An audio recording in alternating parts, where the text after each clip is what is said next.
मंचावर उपस्थित असलेले, ज्यांच्या आग्रहा खातीर, ज्यांच्या निमंत्रणाने आम्ही या ठिकाणी आलेलो आहे, ते माजी मंत्री, माजी पालकमंत्री, आमदार माननीय जयंत पाटील साहेब, या ठिकाणी उपस्थित असलेले आमचे नेते, माजी मंत्री, पलूस कडेगावचे आमदार माननीय डॉक्टर विश्वजितजी कदम, मंचावर उपस्थित असलेले आपल्या मतदारसंघाचे माजी आमदार, माजी मंत्री माननीय शिवाजीराप्पा नाईक, या ठिकाणी या मतदारसंघाचे माजी आमदार माननीय आमच्या जिल्हा मध्यवर्ती बँकेचे चेअरमन माननीय मानसिंग भाऊ, माजी आमदार जत तालुक्याचे माननीय विक्रमदादा सावंत, माजी आमदार मोहनराव बाबांचे चिरंजीव, आमचे जिल्हा बँकेतले सहकारी, आमचे मार्गदर्शक माननीय मनोज बाबा, या ठिकाणी उपस्थित असलेले राष्ट्रवादी काँग्रेसचे अध्यक्ष देवराज दादा, जिल्हा परिषदेच्या अध्यक्षा माननीय संगीता ताई, जिल्हा परिषदेचे उपाध्यक्ष माननीय ऋषीदादा, मान्य आमचे पाहुणे माननीय विनायक अण्णा,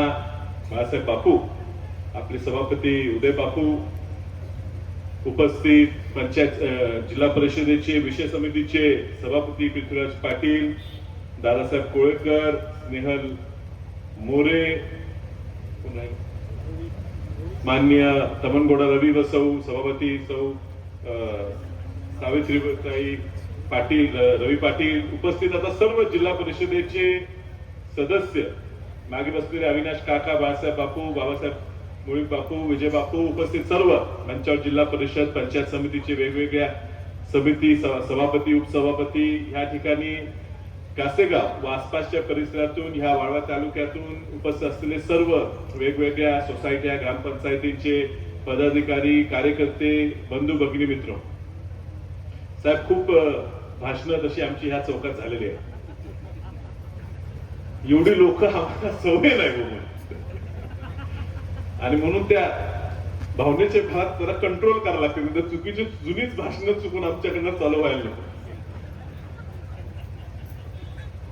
त्यामुळे कासेगावला आमचं जरा चाललेलं काय विषय कुठला, म्हणजे जरा न येऊन चालते का असा सुद्धा आम्ही जरा प्रयत्न केला. पण तुम्ही जेवणाचं आमंत्रण दिलं आणि मग आठवलं की एवढ्या वर्षात कधीच साहेब तुम्ही आम्हाला जेवायला बोलवलं नाही. देवराज दादा तक्रार नाही, काका बोलवायचे, जेवण घालायचे, पण तुम्ही कधीच जेवायला बोलवलं नाही. कधी नाही ते बोलवलं आहे. कसं जेवण असते तुमच्या घरात हे बघायसाठी आम्ही आलो, आणि ते जेवणाच्या पायी आज भाषण करायची पाळी आली.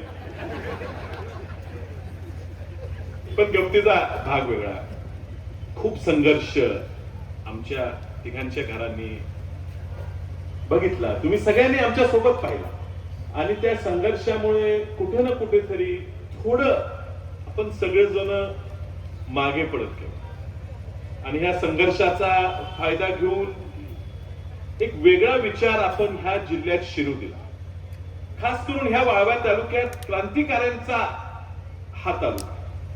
आम्ही खूप लहान होतो, वसंतदादा त्यावेळेला लहानपणी सांगायचे, आमच्या वडील आम्हाला सांगायचे की तुमच्या तालुक्याबद्दल, ह्या तालुक्यात वसंतदादांचे स्वातंत्र्य काळातले प्रत्येक गावात कोण न कोणतरी सहकारी होते, ज्यांच्यावर वसंतदादा जीव द्यायचे, ज्यांनी वसंतदादांवर जीव द्यायचा जी तयारी ठेवली होती.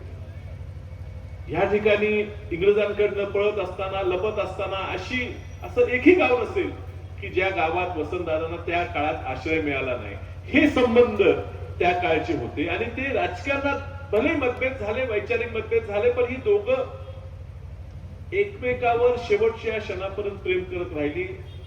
कदाचित आम्हाला त्यांच्या पश्चात हे वाद काय नेमके होते न समजता गैरसमजातनं राजकीय वादात रूपांतर करावं लागलं. योगायोगानं ही संधी प्राप्त झाली.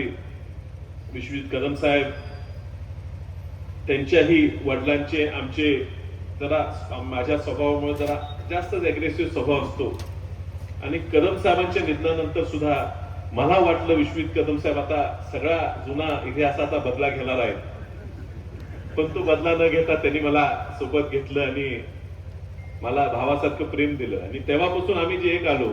आणि म्हणून जिल्हा परिषदेच्या आधी ज्यावेळी नगरपालिकेच्या निवडणूक लागल्या त्यावेळी आम्ही निर्णय घेतला की साहेबांकडे आम्ही दोघं मिळून जायचं, आणि हा जिल्ह्यातला वाद आता मागे ठेवूया, आणि कुठेतरी एकत्रित सगळेजण यायचं. अर्थात त्यात इतरही लोक होते, रोहित दादाही होते, आणि कदम साहेबांना, विश्वजित कदमांना घेऊन आम्ही साहेबांकडे गेलो. साहेबांनी आम्हाला स्वागत केलं. त्यावेळेला शरबत पाजलं, आईस्क्रीम दिलं, जेवण राहिलं, पण बाकी सगळे आमचा पाहुणचार केला.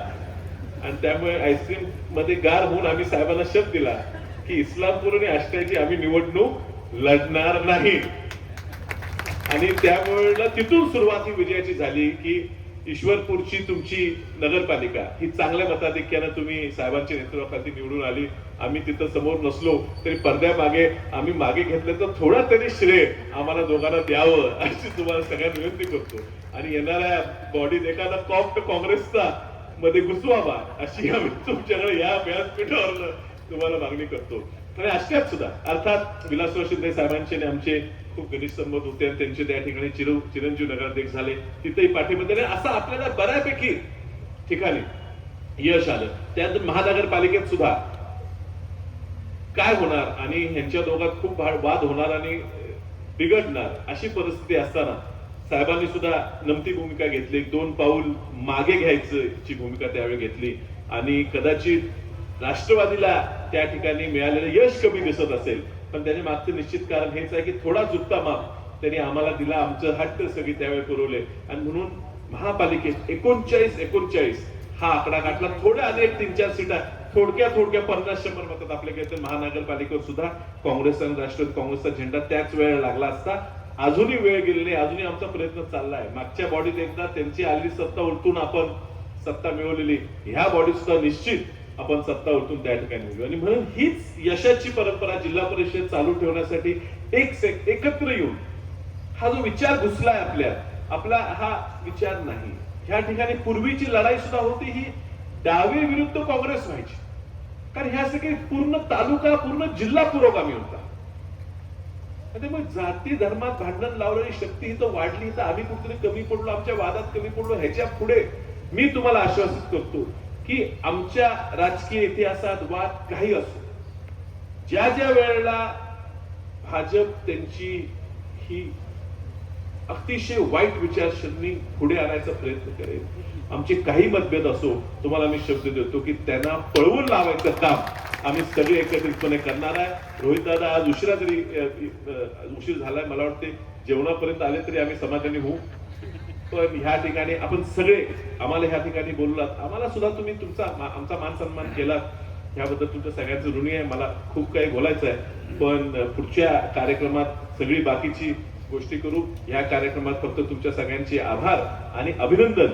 ह्या ठिकाणी तुम्ही जिल्हा परिषदेवर सत्ता मिळवण्यासाठी वाळव्या तालुक्यातनं जे मताधिक्य दिला, 8 सीटा तुम्ही 11 पैकी ह्या ठिकाणी दिल्या. मानसिंग भाऊंच्या त्यात मोठा वाटा आहे, त्यांचाही मतदारसंघ येतो. आणि श्रेया तालुक्यात 4 पैकी 3 सीटा दिल्या. म्हणजे ह्या 15 पैकी आमच्या अपेक्षा होत्या की 8 तरी सीटा आपल्या येतील, पण तुम्ही 11 दिल्यामुळे जिल्हा परिषद सत्ता येण्यात खूप मोठा सिंहाचा वाटा त्या ठिकाणी मिळाला. याबद्दल तुमच्या सगळ्यांचा, वाळवेकरांचं खास करून कासेगाव गावकरांचा सगळ्यांचा आभार मानून आपल्याला सगळ्यांना नमस्कार.